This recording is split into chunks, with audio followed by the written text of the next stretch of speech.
I'm Head of the Curve, and in this book review, I will be discussing David R. Lowe's CoinciDATE, first published in 2020. This book, in some regards, can be seen as a transgressive novel because it deals with incels and it deals with school shootings. So yeah, the themes throughout the book can be quite dark, but it also can be quite comedic. And this book in particular was sent to me by the author David R. Lowe, so I want to thank you very much for sending it over to me. I very much appreciate it. By the way, I really like the front cover as well, and yeah, the whole formatting and the descriptions on the back are also quite cool. Happiness is a finite resource. In a small seaside town, everyone is looking for their piece of happiness. Decent people are punished, and the horrible are rewarded for their actions. And it sort of lists a few of the different characters, like Miranda, who's an investigator for this for this site called CoinciDATE, which is obviously the title. And this site essentially is predicated on, and it's very perverted, and it's very strange, but not strange enough to not predict it probably happening at some point in the future, or it probably has already happened, to be honest. Maybe the author himself has set one up, who knows. But the website in this, and this is, as I said, the predication of this book, more or less, it's where incels, lonely people, it's where they can buy information about somebody that they're stalking or they're interested in, basically. And they get these investigators, such as Miranda, one of the characters, to look into this person, see their routines, their habits. And so they pass on this information as an investigator of this person who's the other person is wanting them to look into. And yeah, they give the client the information, and they don't get any more involved than that. They just give the client the information about this person, and they let that client do whatever they want with that. And yeah, and it's very, very unethical. And yeah, but the thing is, it's so unethical, but to the extent where it's not so unethical that it could never happen. I mean, it could never happen, I suppose, on a official level. Like, I don't know if it would get to that level of Tinder, because Tinder obviously has these safety regulations. But CoinciDATE, the site, is yeah, it's in some ways it's similar because it's to do with people finding each other, but one person sort of wanting that person, but the other not necessarily wanting them. Yeah, it's such an interesting idea though, and I feel like it's very well grounded in reality. Like, on face value, you can be like, oh well, that's quite far fetched. A company selling information about some random person and then obviously getting paid for that. The characters around this as well. I mean, as I said, yeah, Doug is handsome. This is one character, great job, but he's not essentially satisfied with his wife. And another character is a incel, and some characters, such as some girls, for example, one of them works in a cafe and she's constantly harassed by men. And yeah, it shows basically the bad parts of men in many ways, but it isn't pushy in that regard. I mean, the author didn't have that intention. I think it was more to show the reality behind the modern age and the implications of dating sites and social media and the incel sort of community as well. A lot of it is dealing with the implications of things, especially in the modern age, because it is set in the modern age. I believe it would probably be like 2020. So set in the present day from when this book was published. And so, yeah, I think the author does a great job of mixing a an idea such as CoinciDATE, but also grounding it in a reality that we can all relate to, and especially women as well, because women have to deal with a lot of sort of stalker, incel sort of guys. That doesn't say women are perfect as well in this equation, but obviously they behave in their own ways, I suppose you could say. And yeah, and the book also, I mean, I'm gonna maybe go into a bit of spoilers, although I don't know, some of it is quite initial in the book, but I really liked how this book started with a mass shooting in a school. It kind of took me surprised because I was reading the book and I didn't know what to expect. And I was like, okay, this is going really well. I love the writing and I love, you know, everything about it so far. And I was reading on, and then I was like, wait, what? An AR-15? Wait, what? What did he just get out of his guitar case? I was like totally blown away. I was like, oh, so that's what's happening. I don't know. I had to read it twice over because I was just, yeah, I was like reading how you normally read, and then I was like, oh, yeah, this is happening. People are getting shot. So I really enjoyed that element of, I don't know if you call it surprise, but for me it was, I liked how the author changed tones quite a lot, and that happens throughout. A scene will seemingly be what you'd expect, and then some bizarre things happen. I mean, at the end, for example, which is a spoiler, you could just skip like 10 seconds or 20 seconds just to be safe, or 30, whatever. Yeah, the guy gets garden shears and cuts his dick off, essentially, and I just, that was like, wow, okay. I mean, that was like the layer, yeah, the last layer of the cake sort of thing. It was just like, wow, the author actually went there. But it had an interesting idea, which was, by doing that, you're sort of, and this is the dialogue in the book as well, by doing that, you're sort of releasing yourself or freeing yourself from being a slave, I guess, to the human condition. And this reminded me a bit of Schopenhauer, like the will, and how we don't not necessarily have that freedom of will in our actions, our desires. We don't will our will, essentially. And I liked that idea that the author ended the book on, and I think he used the characters, because there were quite a lot of characters. Well, not a lot, like in the Dostoevsky sense, but there was a good few, and I think he did a great job. I mean, you know, that's quite difficult to use so many different characters so effectively, and to also, and this is another thing that I enjoyed as I was going through. I was like, yeah, I didn't know what to expect, and I was like, okay, so wait, that's a character from the first, because I think it was like the second or third chapter. I was like, okay, well, I don't really know where this is going. I don't know what this sort of chapter was supposed to say. And then later on, I was like, oh, okay, so that's linked to that, and this person is this person in this other person's life. And it was interesting also learning about how the different characters perceived each other throughout the book, and how they individually felt about themselves versus who they were to other people.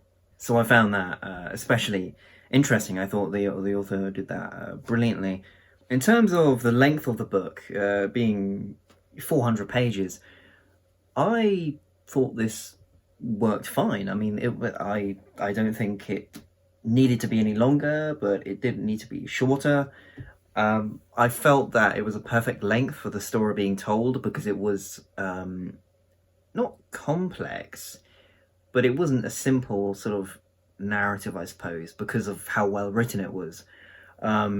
It was a I don't know, a coordination of different narratives put into one, and I enjoyed that very much, like I said.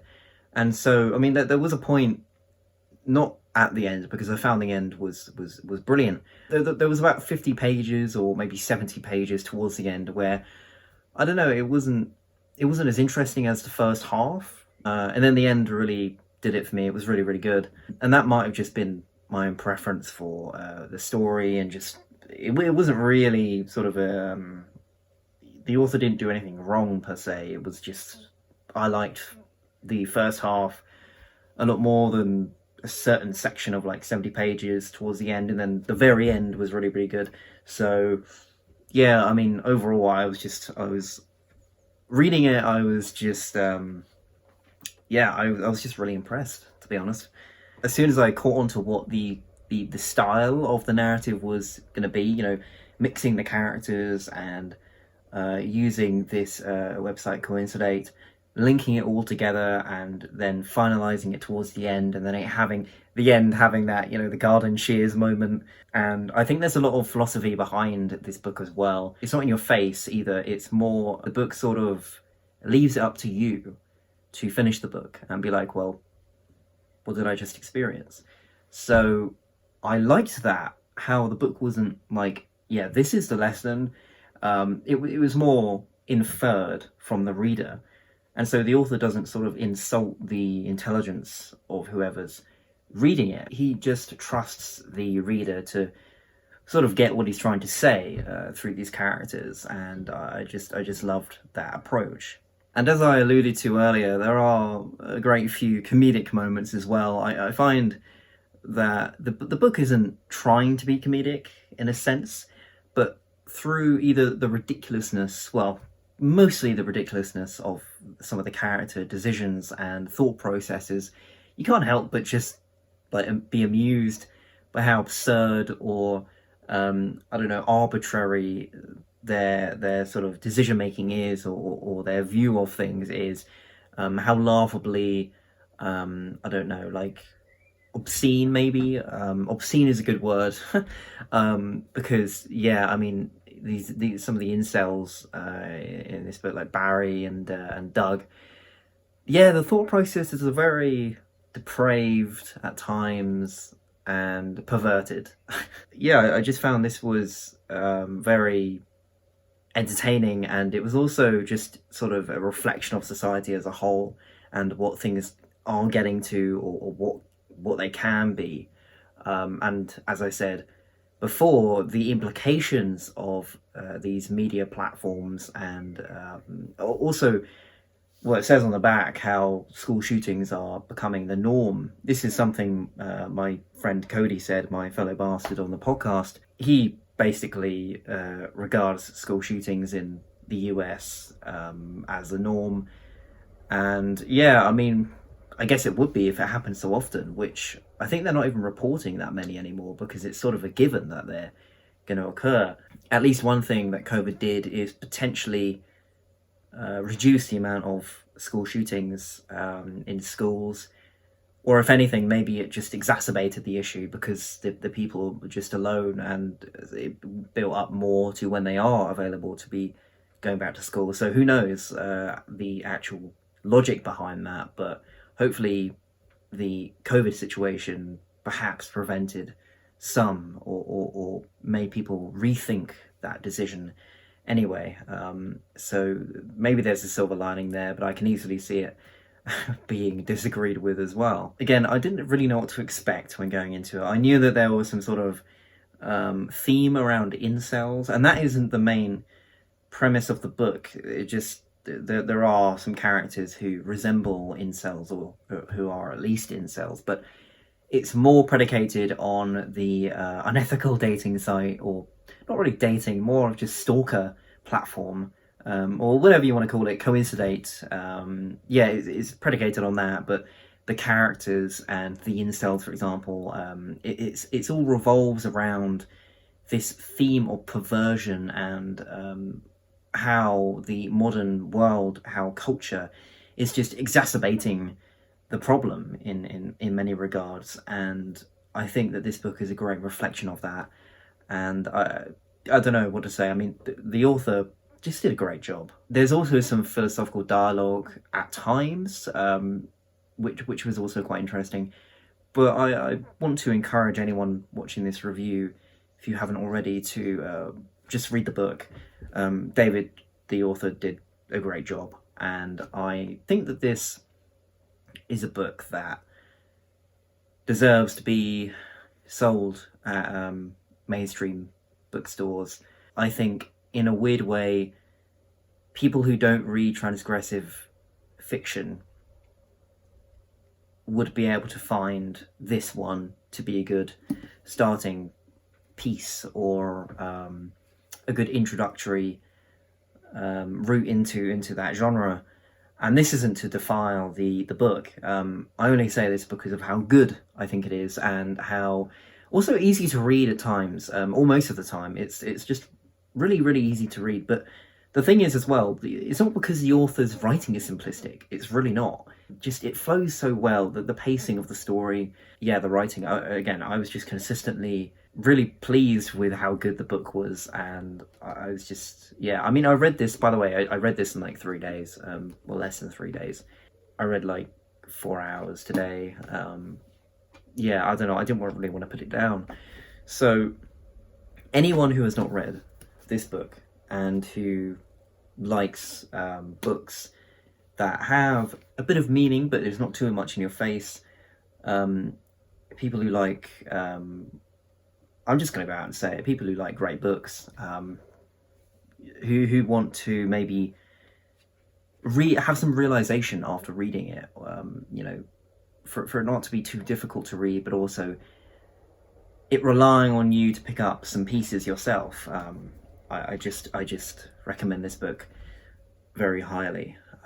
Yeah, thank you, David R. Lowe, for sending this to me. I'm so grateful. I'm very happy to have this on my shelf. Yeah, just a great book. Thanks, man. I appreciate it. Yeah, so go read it. Go read it. It's just really good. Yeah, I don't know what else to say at the moment. Yeah. Well, anyway, check out my Goodreads for which books I read and when I'm reading them, and I have my favorites on there. So if you're interested in my favorite books, then yeah, visit Goodreads. It's all linked in the description. Visit my Instagram if you don't already follow me on there, where I post some philosophical quotes and updates and stuff like that.